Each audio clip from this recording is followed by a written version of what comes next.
T'as dit Aurélien Tchouaméni, capitaine, il était en conférence de presse tout à l'heure. Oui, il était présent, il était tout sourire, forcément très fier d'être le capitaine de ces Bleus-là, même si on l'a bien compris à travers la conférence de presse du milieu du Real Madrid. Il est capitaine là, il sera peut-être pas capitaine lundi soir. Il a affirmé que le groupe France ne s'était pas mis trop de pression autour de cette histoire de capitanat. C'est nous les médias qui en avons fait des caisses, mais il y avait un nom qui était avancé, Greg, c'était celui de Mike Maignan. Est-ce qu'il est déçu ou non de ne pas avoir eu le brassard sur ce match face à Israël? La réponse est non, on écoute Tchouaméni. Pour commencer, Mike, il est pas du tout déçu parce que, comme je l'ai dit, cette histoire de capitaine en interne, ça a moins été un gros sujet que ça a pu être le cas dans les différents médias ou quoi que ce soit. Donc, nous, en tant qu'équipe, on a toujours essayé de rester très calme par rapport à ça. Évidemment que le coach a eu des discussions avec différents joueurs pour savoir quelle était la décision qu'il voulait prendre lui. Mais non, Mike, il n'est pas déçu.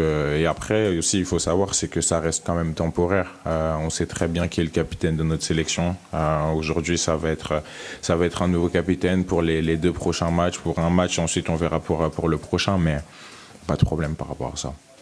Alors Giovanni, vous êtes un peu en colo, hein, on vous a pris l'option all inclusive, donc dans quelques minutes votre car va repartir et je suis très sérieux quand je dis ça, donc on profite encore de vous, dès qu'il est là vous nous dites qu'on vous rapatrie tranquillement à l'hôtel, faudrait pas louper le souper, mais Aurélien Tchouaméni, on en discutait tout à l'heure, vous et moi, on n'est pas d'accord, moi je trouve quand même que ça a de l'importance de nommer Tchouaméni, quand on connaît ses rapports passés avec Mbappé, quand on sait qu'il y a eu un coup de gueule de Maignan il n'y a pas si longtemps pour une prise de pouvoir, je trouve que c'est pas neutre, vous n'êtes pas tout à fait d'accord avec ça?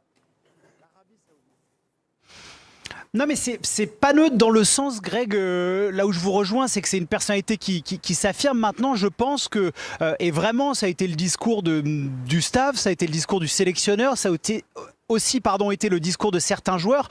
Nous, on en fait des caisses sur cette histoire de capitanat, mais en interne, c'est très clair. Il y a un capitaine, c'est Kylian Mbappé. Sur la notion des vice-capitaines, il y a des joueurs qui sont importants. Je rappelle qu'au dernier rassemblement, sur le deuxième match, celui qui avait le brassard, c'est N'Golo Kanté. Il n'est pas là. Il y a quelqu'un qui a beaucoup de vécu en équipe de France, qui est important, c'est Adrien Rabiot. Il n'est pas là non plus. Donc, il y a les leaders qui émergent, et ça a été clair, on le sait. Jules Koundé, Mike Maignan, Aurélien Tchouaméni, Ibou Konaté également. On en fait des caisses sur la notion du capitaine, mais il y a un capitaine, même s'il n'est pas là, si en ce moment il n'est pas trop aimé en France, c'est Kylian Mbappé, et il y a plusieurs leaders qui émergent. Aurélien Tchouaméni en fait partie, mais pour moi ça s'arrête là. Bon, pour vous, mais pas pour nous, heureusement, parce que du coup, on a un débat à tenir quand même, mon petit Gio. Mais regardez, Raphaël a une com à vous montrer. Moi, je trouve qu'elle n'est pas neutre. Elle n'est pas neutre, parce qu'on dit oui, c'est nous qui en faisons des caisses, etc. Mais c'est le compte Twitter de l'équipe de France qui, quelque part, a allumé la chose. Je veux dire, en mettant un tweet avec une photo, on voit Aurélien Tchouaméni, capitaine de l'équipe de France. Donc, qu'est-ce qui se passe derrière? Eh bien, il y a par exemple le club des Girondins de Bordeaux qui va en remettre une couche, son club formateur, en félicitant le joueur, donc tout le monde en parle, et on est même allé jusqu'à aller chez nos confrères d'RMC pour voir que la maman de Aurélien Tchouaméni, Josette, a parlé de cette annonce du capitanat de son fils, un mélange de fierté et de joie indescriptible. Je veux dire, c'est parti aussi, en tout cas, d'un tweet de l'équipe de France qui a voulu événementialiser quelque part le capitanat d'Aurélien Tchouaméni. Si on veut que ce soit discret, Nabil, on n'est pas à cette photo magnifique avec marqué capitaine, alors c'est l'événement du jour, je veux bien. Moi, je maintiens ce que je disais. Ça a fait sens. Il y a un truc derrière en le nommant Tchouaméni plutôt que Maignan. Au moins pour ce premier match. On verra mardi. Pourquoi plus Maignan? Parce qu'il y a eu un coup de gueule de Maignan dans le vestiaire. On sait bien que c'était plutôt une pierre dans le jardin de Mbappé, non? Oui, mais Tchouaméni, c'est un grand ami d'Mbappé aussi? Pas vraiment. Bon. Mais c'est moins récent, vous voyez. Ils jouent ensemble au Real. Sauf que dans la conf, c'est là où il a été très fin, Tchouaméni. On s'est eu avec Kylian, on s'est appelé. Je vous rassure, on n'a pas parlé du capitanat, on avait une petite blague entre nous, on avait un petit truc à se dire. Ça a été très fin, il l'a amené comme il fallait pour dire, regardez, on est potes comme cochons, on est les super copains. Ah oui, et en rappelant que le capitaine était Mbappé. Et oui. Et il l'a replacé. Bien sûr, ça on a tous compris, mais... Oui, mais il a... C'est important que ce soit qu'ils le disent. En termes de communication, il a été incroyable. Et comme moi, là, sur ce sujet-là, d'ailleurs, non, mais moi, en fait, ce qui m'intéresse, plus que de savoir qui va être nommé vice-capitaine ou deuxième vice-capitaine, puisque de toute façon, le capitaine, ça va rester Mbappé. Qu'est-ce que ça dit, cette histoire? Pourquoi on en parle autant? Alors, effectivement, il y a la sortie de Maignan, effectivement, qui est révélatrice probablement de certaines choses. C'est surtout que le leader, il est contesté. Et il n'est pas là, surtout. Non, mais globalement, je pense qu'il est contesté, et sa légitimité, elle est contestée.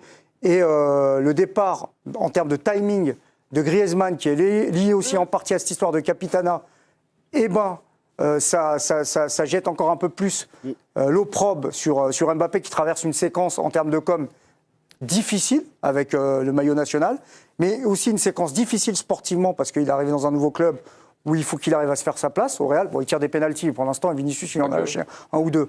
Mais donc, je veux dire, c'est toute la séquence qui est compliquée. Donc en fait, pour moi, plus que Tchouaméni, alors bravo à lui, Real de Madrid, etc.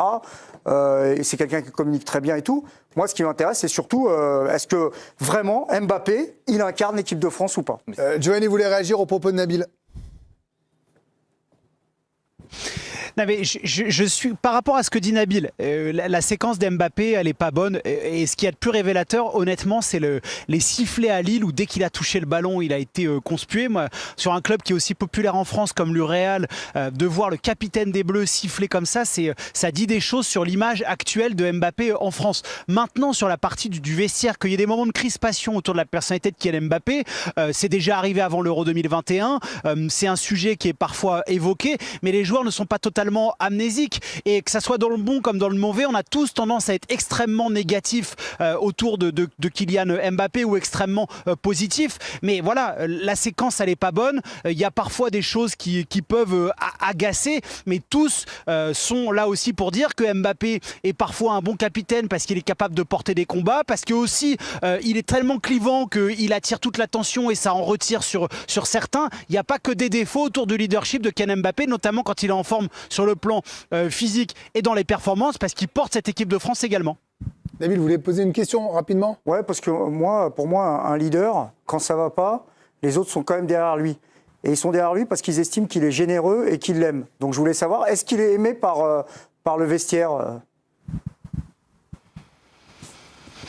Il y a une grande partie du vestiaire qui apprécie Kylian Mbappé. Pour le coup, ceux qui étaient un peu plus réfractaires à Kylian Mbappé, il y en a certains qui sont plus là. Il y en a avec qui ça a été compliqué, ça s'est arrangé. Je pense notamment à Olivier Giroud, mais il a des soutiens importants encore dans ce groupe. Le climat avec Aurélien Tchouaméni, par exemple, il s'est réchauffé. Donc tout n'est pas à jeter, tout n'est pas négatif autour de Mbappé. La séquence est difficile, on est tous d'accord là-dessus.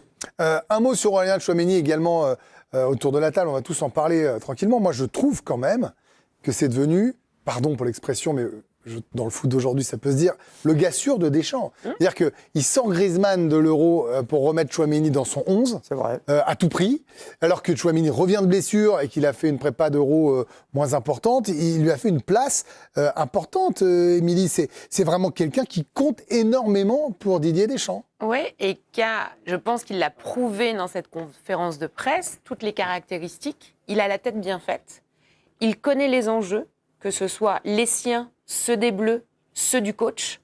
Il a manié, je sais que c'est qu'un exercice de communication, après la réalité du terrain en est certainement une autre. Néanmoins, il a parlé de tous les aspects, il a concerné tous les joueurs, en disant qu'il y avait des leaders techniques, des leaders de parole, des leaders face aux médias, etc. Donc, sa tête bien faite va rassurer Deschamps et c'est un super pare-feu.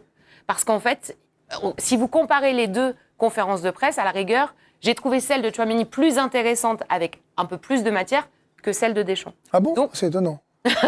Non mais du coup ça veut dire que c'est un bon client, c'est le gars sûr et puis il a le profil aussi du joueur qui fait pas de vagues. Mais c'est pas le seul gars sûr. Alors Greg a rappelé l'épisode de l'Euro où il a fait tout pour qu'il revienne dans le 11 titulaire, Didier Deschamps, Aurélien Tchouaméni, mais sur la saison dernière, donc de septembre jusqu'à la fin de l'Euro, il a le 7e temps de jeu et vous voyez qu'il y a d'autres joueurs qui sont des gars sûrs, que ce soit Théo Hernandez, Mike Maignan, Jules Koundé qui font encore partie. Mais Mbappé, Griezmann sont plus là, par exemple. Oui voilà, mais il y en a d'autres qui sont devant mine de rien sur le temps de jeu. Alors il a été blessé aussi, Aurélien Tchouaméni, faut-il le rappeler, mais il n'est pas le seul et il va devenir demain le 15e capitaine de l'histoire de Didier Deschamps, parce qu'il y a eu beaucoup Hugo Lloris, on a rappelé Raphaël Varane, le vice-capitaine, mais mine de rien, il n'en est pas à son premier coup d'essai depuis sa prise de fonction en 2012. Ça va devenir le 15e capitaine des Bleus sous Deschamps. Alors, ce qui est intéressant aussi, parce qu'on avait ce débat-là lundi, je crois, sur le fait qu'il fallait que ce soit un joueur de champ, même si il a vu un gardien longtemps avec Lloris. Oui. Jérôme Alonso nous disait, Pierre Maturana,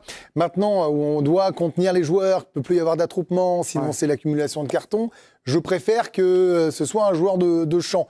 Est-ce que ça rentre aussi dans une certaine logique? Est-ce que vous comprenez ce choix de Tchouaméni? Est-ce que vous y prêtez de l'importance?